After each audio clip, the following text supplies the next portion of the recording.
Amerika na kami, Amerika na! Hindi ko to. Pinapasok kami.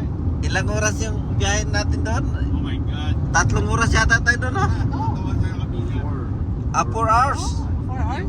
Yung pila ang pinaka lapit lang naman. 4 hours and a Yung half. pila lang pinakamatagal.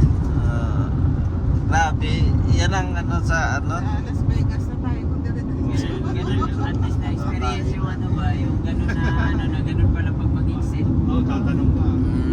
Las Vegas na tayo eh. Kung Sabi ko kay Jack, madali lang. Dali lang, Jack. Ay, 260 siya. Hindi ko alam, may ticket ka na. Free ticket. Naka-print na. Biyahe na naman. Amerika na kami, wala na kami sa Mexico. Mexico.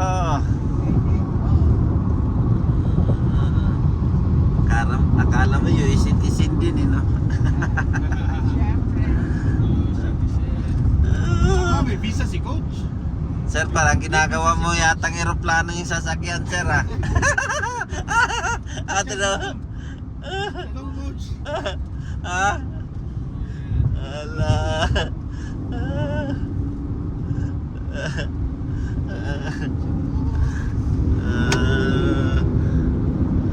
Sabi naman ni Sean, di ba?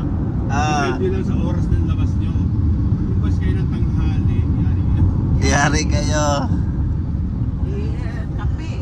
Sarap tulog, eh. Kape. Eh, talagang nagising kami eh. Almost 9 o'clock na. Okay, paano na kami? Advance sa tulog. Bonita. Uy, Bonita Center. Ako yung logi. Ako pala yung pinaka-logi. Huwag kayong mainggit, ha, sa mga pagkain namin. Libre lang to, eh. Nilibre lang kami. Kaldo, gagan. Anong pangalan ng tito ng libre, sir? Tito John, thank you, Tito John. Thank you, nilibre kami. Huwag naman, no? Mamaya maraming manghingi sa akin. Libre.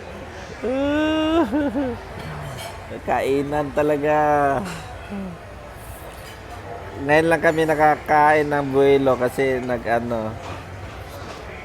reduce din pag pumasok sa bawal kumain. Training.